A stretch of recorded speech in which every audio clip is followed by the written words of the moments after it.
महाराज विरचित यह इष्टोपदेश ग्रंथ का विवेचन चल रहा है और हम यहाँ 18 श्लोकों की चर्चा कर चुके हैं।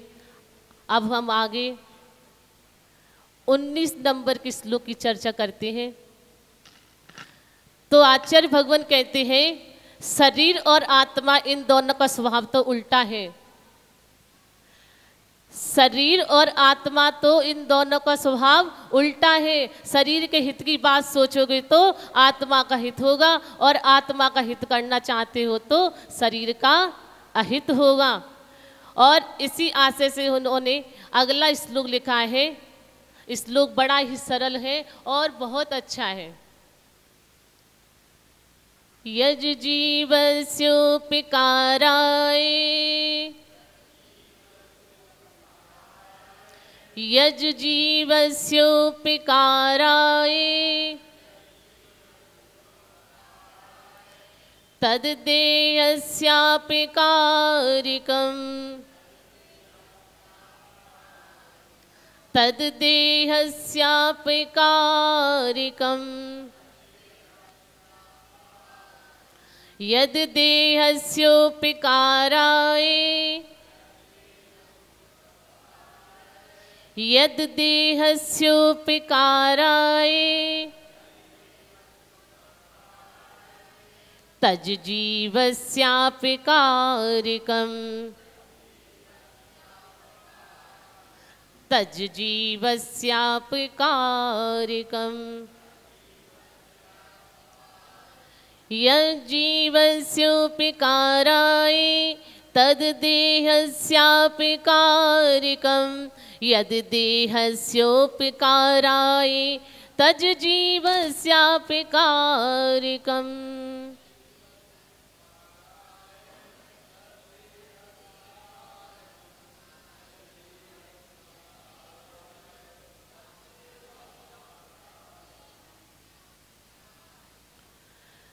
तो इसमें आचार्य भगवान क्या कह रहे हैं, हमें देह का नहीं देही का उपकार करना है।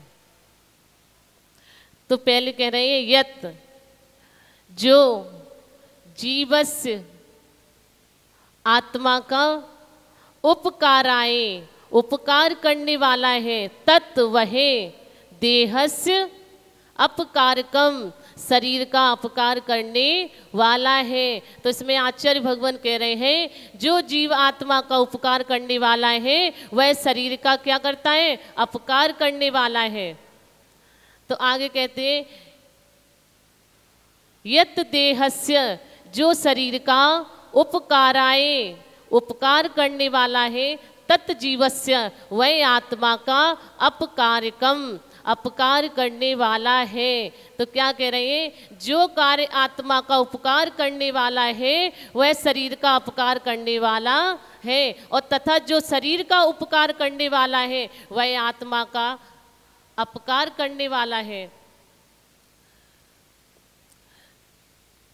तो इसमें आचार्य भगवान क्या कह रहे हैं कि जो शरीर का उपकार करने वाला होता है वह शरीर का अपकार करने वाला होता है और जिस पदार्थ के द्वारा जीव का हित होता है उस पदार्थ के द्वारा देह का हित नहीं होता। यदि आप देह को पुष्ट बनाओगे तो आत्मा को दुबला पतला बना दोगे। अगर हम देह को पुष्ट बनाएंगे तो आत्मा को दुबला पतला बना दोगे और यदि आत्मा को पुष्ट बनाओगे तो देह को दुबला पतला बनाओगे। और यदि आत्मा को पुष्ट बनाओगे तो देह दुबला पतला हो जाएगा और हो भी जाए तो चिंता की बात नहीं। जीव का उपकार क्या है, तप है, संयम है, त्याग आदि है। ये सब आत्मा के, ये सब जीव के उपकार है। खाना पीना सोना ओढ़ना बिछाना देखना दिखना दिखाना ये सब किसके पोषक हैं, ये सब देह के पोषक हैं। आप सब क्या चाहते हैं, यदि इन दोनों को चाहते हैं तो ये संभव नहीं हो सकता। जो व्यक्ति आत्म स्वभाव से अनभिज्ञ है वही शरीर को पुष्ट बनाने का प्रयास करता रहता है। तो क्या कहते हैं, तू नित्य पुके ये चूक तू नित्य भूखे ये सूखे जो धोवे त्यों मैली। क्या कह रहे हैं? इस शरीर का जितना भी पोषण करो, इस शरीर का जितना भी पोषण करो, ये अपने गुण धर्म को कभी नहीं छोड़ता। ये शरीर जब तक है तब तक इससे धर्म ध्यान करो।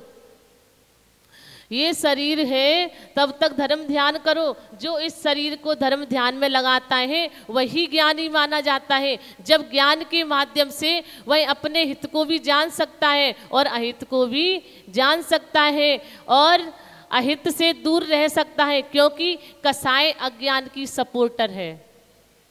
अज्ञान की सपोर्टर कौन है? कसाय। तो कसाय के प्रभाव में आकर आत्मा जो कुछ भी करता है उसके फलस्वरूप आत्मा को ही पिटना पड़ता है। करता कोई और है और भोगता कोई। तो पाप आप करो, फल दूसरों को दूसरा भोगे, ऐसा कभी नहीं होता, बल्कि जो जैसा करता है वही उसका वैसा फल भोगता है। शरीर को अपना मानना, उसमें पर्याय बुद्धि रखना, ये सबसे निकृष्ट कार्य है। ऐसा करना सबसे बड़ी भूल है। यह संसारी जीव के लिए अभिशाप है, इसलिए संसार है। अतः इन शरीर आदि पदार्थों से भिन्न हूँ, पृथक हूँ, प्रत्येक हूँ। क्षण में ऐसा भाव करना चाहिए, हमें ऐसे भाव आना चाहिए मन में प्रत्येक क्षण कि ये शरीर आत्मा से अलग है, मैं पृथक हूँ, भिन्न हूँ। ऐसे भाव हमारे हर पल आना चाहिए और ऐसा ही बार बार चिंतन करना चाहिए। यही एकमात्र निर्जरा का साधन है। जब भी मन में कसाय आए तो हमेशा मन में ये विचार लाना कि मैं ये क्या कर रहा हूँ, मेरा स्वभाव तो ज्ञाता दृष्टा है, कसाय करना मेरा स्वभाव नहीं। और क्या कहते हैं? नर काया को सुरपति तर से सोद्रुलभ प्राणी। आपको पता है ये मनुष्य पर्याय कितनी कठिनता से मिली है। इस मनुष्य पर्याय पाने के लिए स्वर्ग में रहने वाले इंद्रदेव जो होते हैं वो भी तरसते हैं, पर हम अपने आप को नहीं समझ पाते हैं और हम इसी मोह जाल माया में लगे रहते हैं। तो हमें अपने आप को देखना है, और क्योंकि इसके माध्यम से ही मुक्ति का संपादन होता है और हमें मिली है ये पर्याय, तो हमें आगे अब इस पर्याय को सार्थक करना है। और इस पर्याय को हम अच्छे से उपयोग में नहीं कर पा रहे हैं। हमें यह मनुष्य पर्याय कितनी कठिनता से मिली है, तो हमें अपनी इस काया को सार्थक बनाना है। लेकिन हम नहीं देखते हैं, हम क्या करते हैं? उल्टा करते हैं। जिसको देखना है उस चीज को तो नहीं देखते हैं, जिसको नहीं देखना है उस चीज को देखते हैं। हम हमेशा किस में लगे रहते हैं? पर में लगे रहते हैं। हमेशा अपने शरीर को सजाते हैं, संवारते हैं, देखते हैं, हमेशा उसकी देखभाल करने में लगे रहते हैं। तो हमें आगे ध्यान रखना है, हमें देह का नहीं देही का उपकार करना है। मैं अपनी वाणी को विराम देती हूँ। पूज्य माता जी को भी सुनना है। जय बोले परम पूज्य गुरु मगरणी आर्य रत्न 105 श्री सृष्टि भूषण माता जी की।